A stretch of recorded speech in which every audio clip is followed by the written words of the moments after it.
I briefly agreed to something a bit different, but it's okay. So I briefly agreed to tell you a little bit about reversible Markov chains. We're thinking about the first half of what I say is basically some nice introduction course level material, which I think you'll find interesting, about what is reversibility and what is a good way to look at it.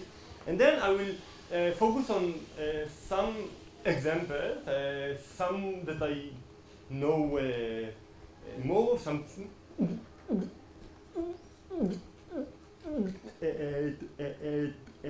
that I know less of in one dimension. But sort of I think it's a toy, I don't know if it's a toy example, but it's the first example where irreversibility can sort of lead to a phenomenon that I'll show you cannot happen in reversible dynamics. So I begin with the sort of a soft introduction part. So this notion of reversibility and what are irreversible Markov chains. So we have some Markov chain. Let's write it as x0, x1. Now this is like the state of a Markov chain. And suppose that we think about this as a stationary Markov chain, which sort of means that it is already at equilibrium. So x0 and x1, each xi distributes according to the stationary distribution, which we call pi. And we have a Markov chain rule that says that there is some Markov kernel that says that the probability that x, I know, t, that x t plus 1 is equal to y, condition on x being x, is equal to pxy. And now, the first thing that we want to do is, when we talk about reversibility, is to reverse time. So, the first thing that you want to ask yourself is can we sort of run this Markov chain backwards in time? And how would we think about that? So let's see what we would do. We would take this other Markov chain. It's not obviously that it's a Markov chain, but it is. And we would let's call it P star, and let's call it xy. Sort of, I would like P star xy to be the probability that if I condition on x t plus 1 being x, then x t is y. Right? So sort of this is what happens when I run it in reverse. And when I do that, I can immediately compute this. I use the base rule that we all know and love. I get that this is precisely the probability that xt plus 1 is x, condition on xt being y, times the probability that xt is equal to y divided by the probability that xt plus 1 is equal to x. And since I assume that we're in a stationary Markov chain, then I get this nice form which says that this p star of xy is just pi of y times p yx, right? The probability to move from y to x divided by pi x. So this is actually how the universal time of a Markov chain is defined, and I denote it by P star for a Mercurius, and Mercurius, this is actually the adjoint of P. If I look at the inner product, so this is the adjoint of P as a matrix in the inner product space, which is take the expectation, divide sample x according to pi, to the stationary distribution of fxgx. So sort of the pi weighted inner product, and then we can sort of say that here's a definition. We say that this Markov chain, or let's call it P, is time reversible, or in short, reversible if it is. What is written there? I'm sorry. In F theta? So P star is the adjoint of P in this middle product space. So the inner product is between F and G. It's just it's like sort of the standard inner product just awaited by pi. So it's the expectation when x is sampled from pi of fx times g of x. So we say that P is time reversible if P is equal to B star. And intuitively, I think this is fairly clear. It says that if I give you, I don't know, a length t sample of this of the run of the Markov chain, that's x naught up to xt, and I would sort of give you xt minus 1, and reverse the order till x naught, they have the same distribution. You can tell time. This is the definition. And let's now finally see that when we actually plug this in, we get the equation that has been appearing all there. It's called the detailed balance. So just a different way to write P equal to P star is this detailed balance equations, which say that pi x times pxy is equal to pi y times pyx. So, right in a sense, if you are looking at the system in a stationary Markov chain, and there is some edge xy, then the probability that that some step would be to walk from x to y or from y to x is equal. So hence you cannot tell direction or time. Okay, so indeed an example that we saw many times today is this metropolis filter example. So now I'm giving you an example of a time reversible Markov chain. Right, so you say that but I do one thing that I want to say about it. So we suppose there's some initial Markov chain P, and you have some potential function, so you call it energy, or there is some Hamiltonian, but some function phi from the states of the Markov chain to say R, and then let's say that you also have some inverse temperature beta. Then there's this chain that we talked about, so we sort of want to tilt the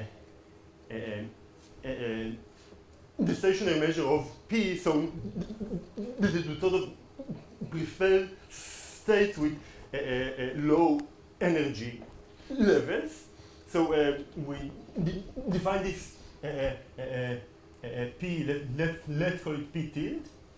So this is the metropolis filter of P. So what is P tilde? So we take P tilde at xy, and this is Dorit said it in the first hour.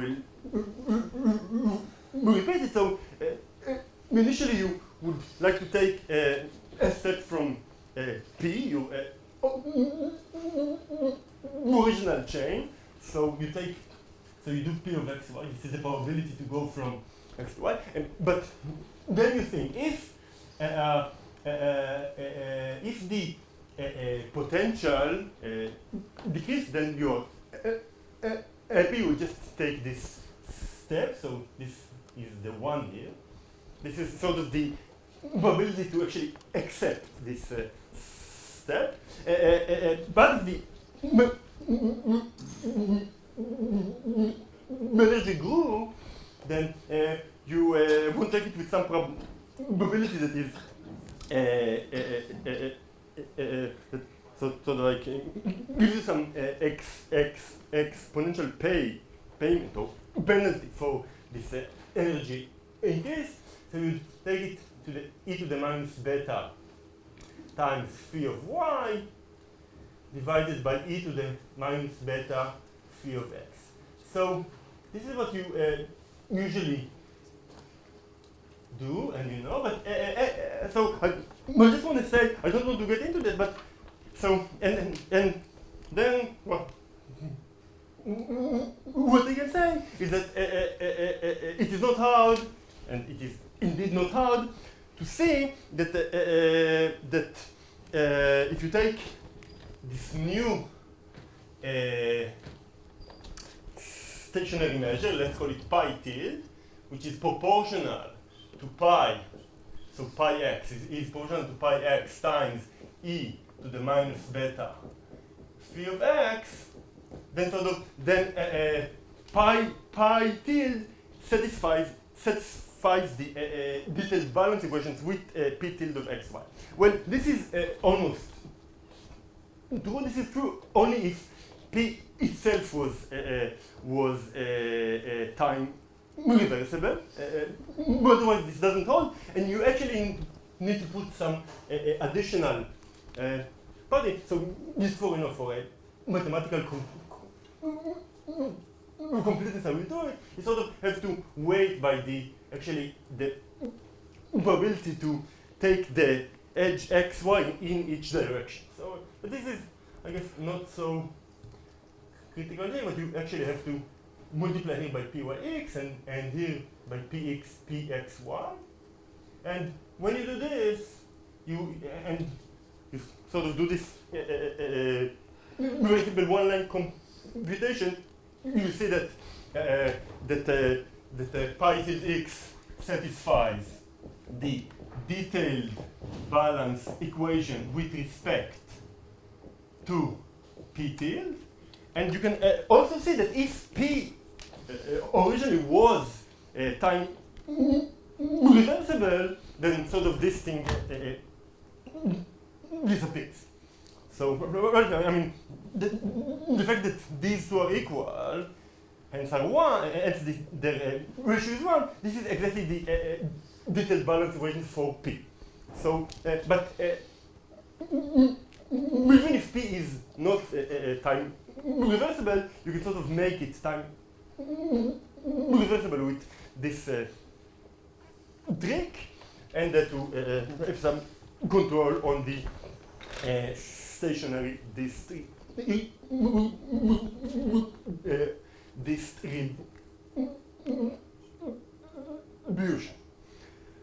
Okay, good.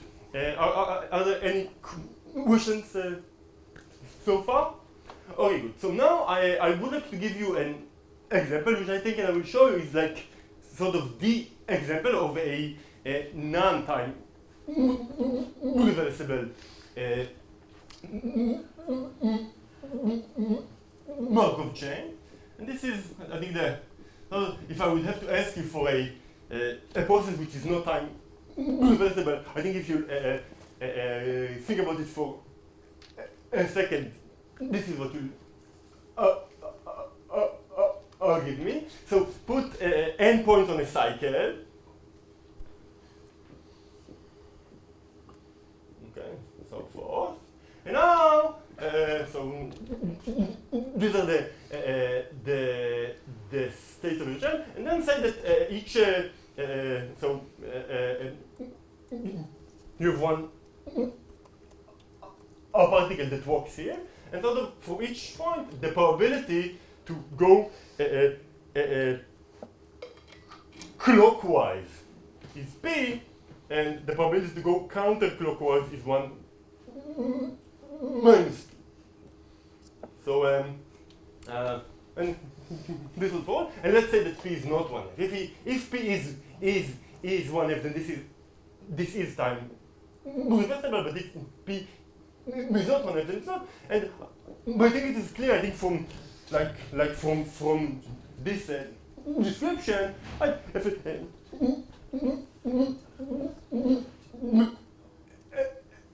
after a long time, you will see eventually that it winds a lot in the direction where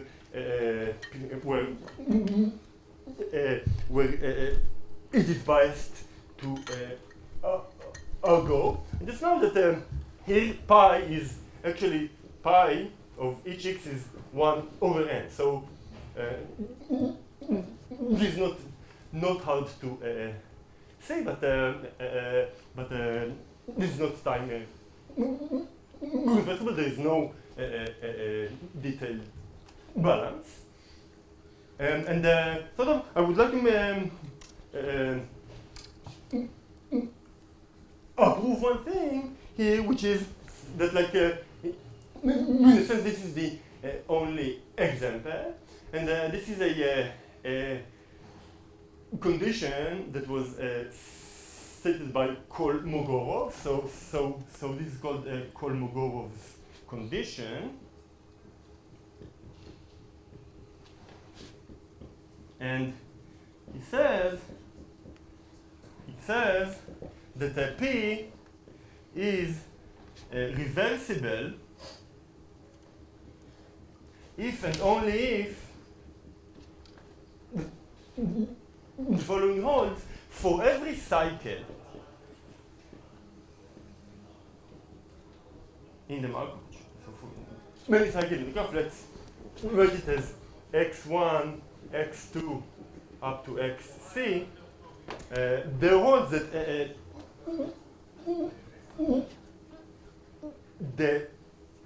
so x is equal to x1, since this is a cycle.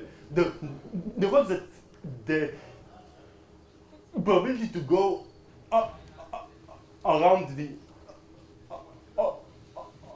cycle, the probabilities, and so to go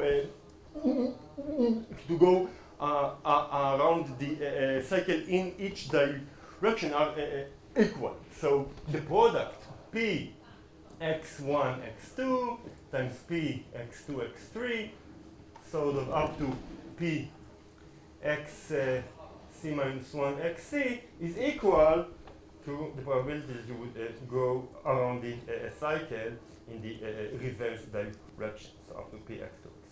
And let's see how we improve this. So this is a theory.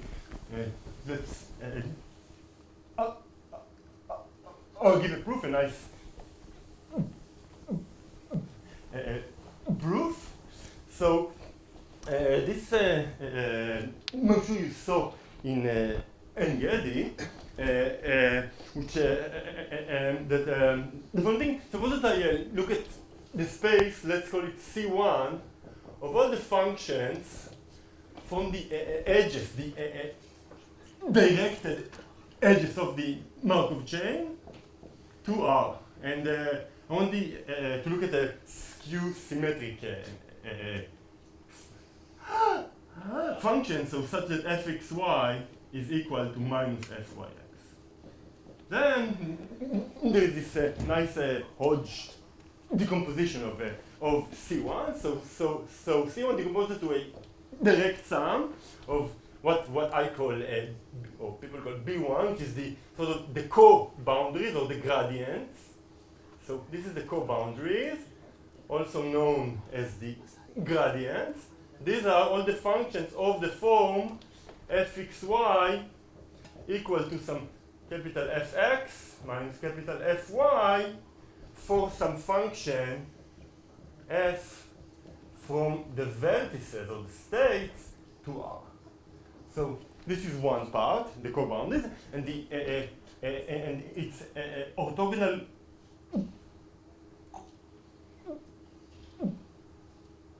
complement is the cycle space, which I write as Z1. This is the span over R of sort of all the cycle. So I just write it as the cycle.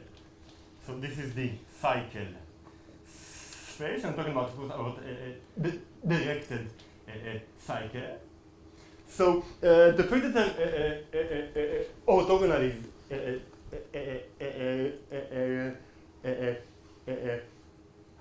fairly clear. If I have some co-boundary, that I with a co-boundary coming from some unit function 1, then so this is my capital F and with some point x.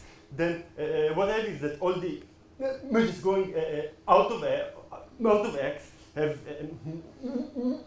value 1. Let's say the way I wrote it, value 1 in the internal direction. And hence, every cycle that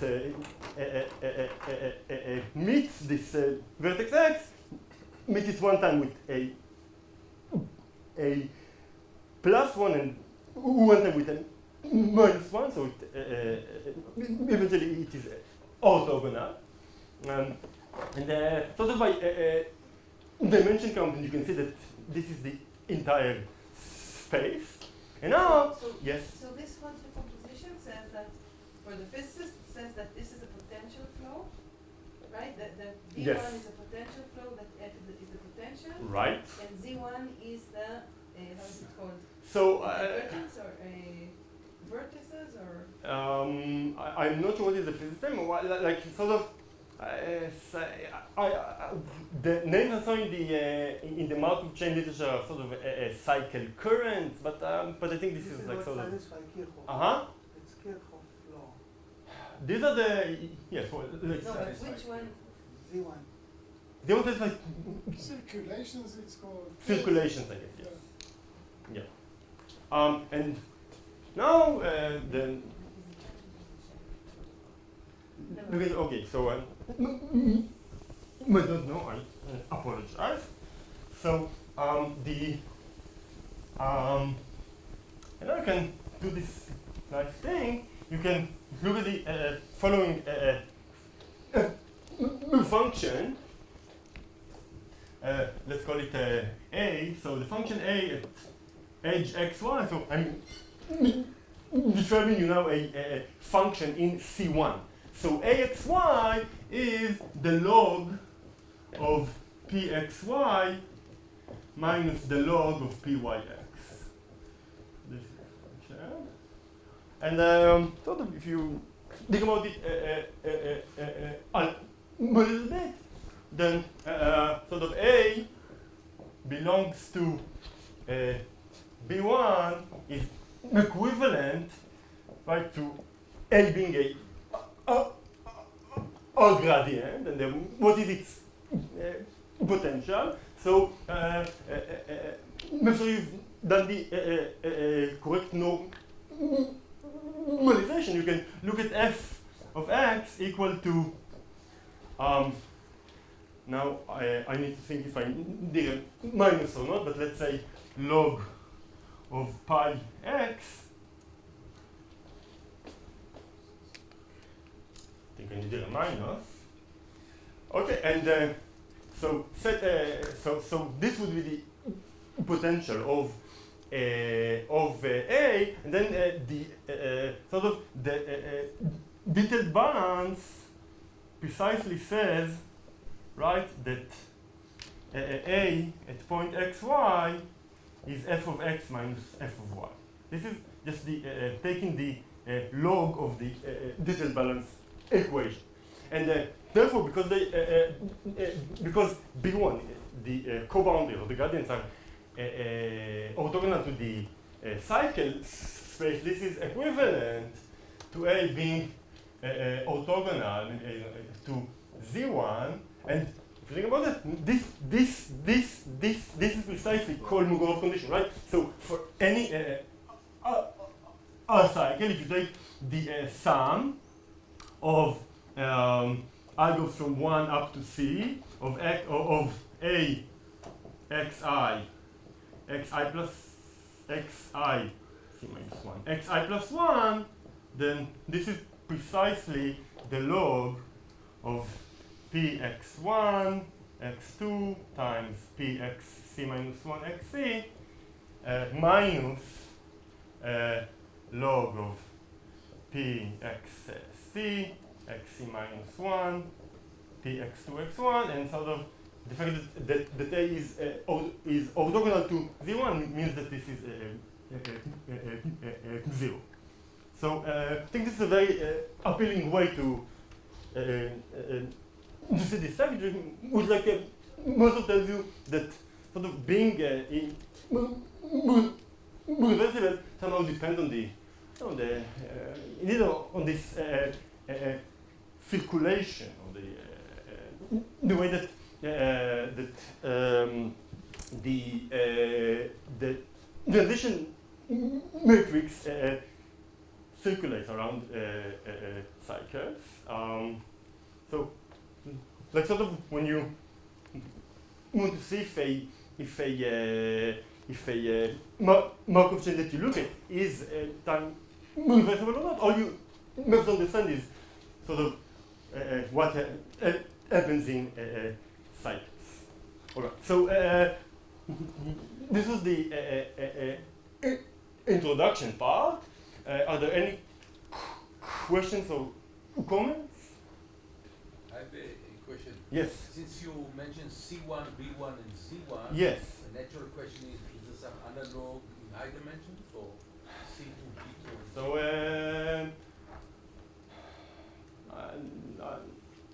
I don't know. I mean, I think that. Perhaps the serious problem is orientation. Yeah. Elected edges are linear, but what do you do in Yeah. high-dimensional Yeah, it is not. complexes? Okay, so what I want to do now is to tell you at least one example where irreversibility plays a role in the topic that we're discussing about today. So we'll erase, maybe I'll start here. Okay, so I want to talk about sort of, so I think that relative to earlier talks, this is a simple model, or like a simple place to look at, but I think it's good to understand this example. So I want to talk about sort of a one-dimensional spin system. So spin system, and I want to think about some local dynamics. So this is what we were interested in, local dynamics. And another thing that I would assume, and sort of, is that so one way to think about it is having some artificially low temperature, or that there is some constant probability for each spin to change its state. So let's assume that you have some bounded transition probabilities in the sense that I said, that each bounded transition probability. So let's see what happens in the reversible case. So in the reversible case, this is a very simple case. So you look at the detailed balance equations, and they tell you that. And now let's look at two. So let's say that I think about my omega now as some, let's say, 0 or 1 or some fixed s to the n. Now let's look at some x and x prime in omega, such that they differ only in the i's coordinate.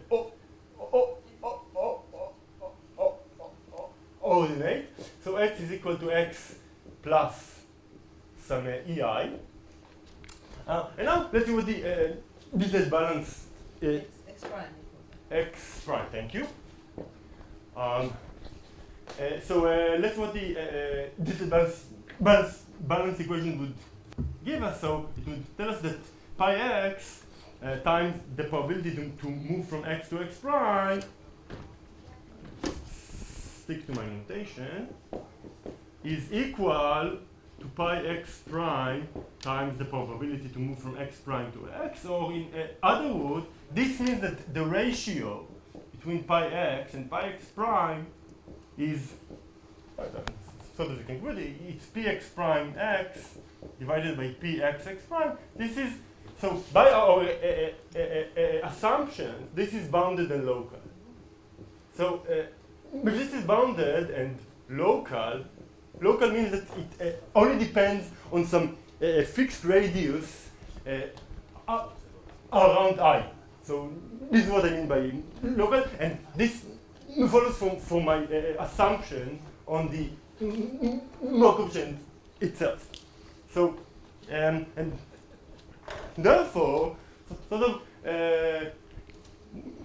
when one can actually deploy the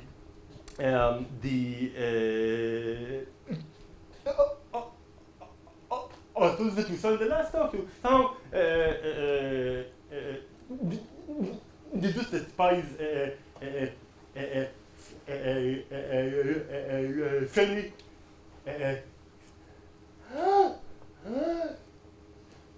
simple. You can sort of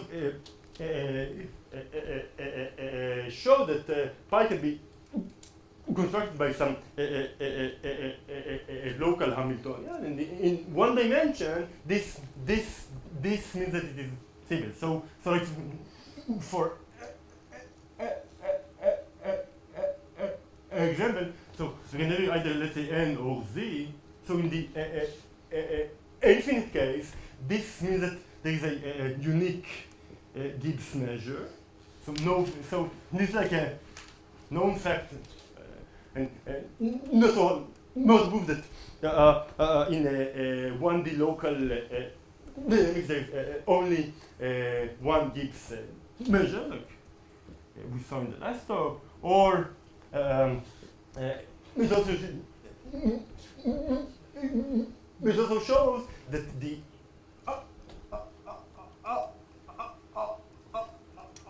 correlations,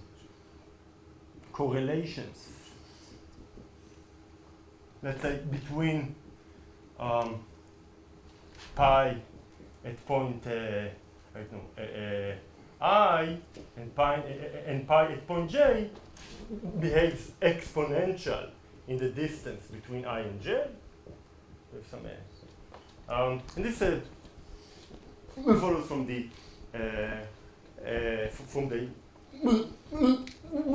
reversibility that implies the locality of the distribution. So now I want to mention two nice examples. So the first is again. We are going to be kicked out of here In about, I think, 4 minutes. Good. Perfect. Perfect. Great. Okay, I'm very happy. So, two nice examples. But One- for the physicist, 1D, no phase transition in the reversible case. Right. Yes. This is And no This is memory. 1D classical. 1D classical. Yes, I'm a classical person. Okay. So, one paper which I must say that I can't say that I understand or that I read it. So it's I think 230 pages, and so it's a paper by Peter Gash, and sort of he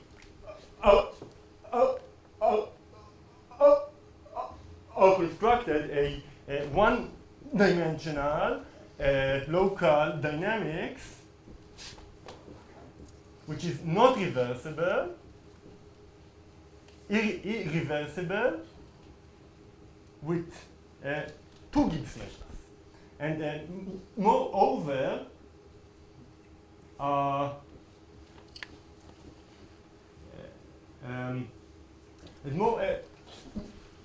this is like really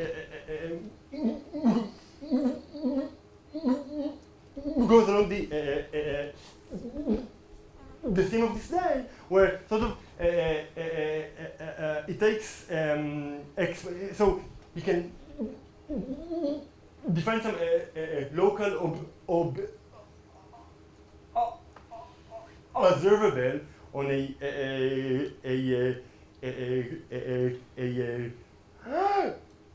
constant amount of bits, such that sort of with this you can recover even after exponential time the initial the value or the observable. So I think this is like a very impressive paper, and it also shows that somehow the things that are impossible with our reversible dynamics can be done without reversibility. And you know, I have another example, but I think sort of it is less impressive than this, and maybe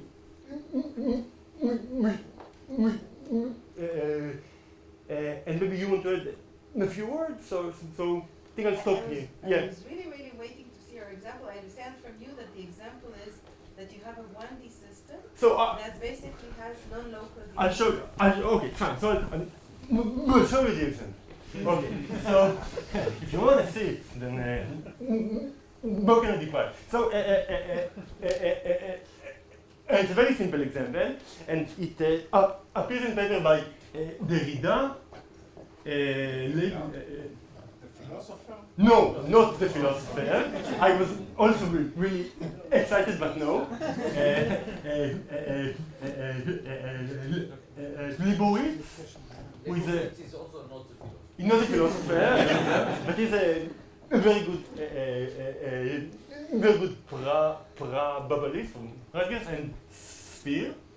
And they give this, so this is just one incarnation of the example. So suppose that you have omega is 0 1 to the n, and then at each step you do all of the following. So one option, if you take x1 and you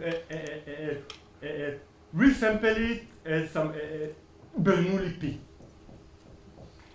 Another option is you take xn and you resample it as Bernoulli q, where q is not p. So let's say that p is larger than q.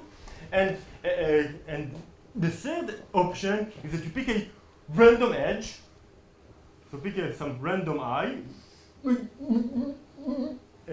random I uniformly, and you swap between xi and xi plus 1. Okay? So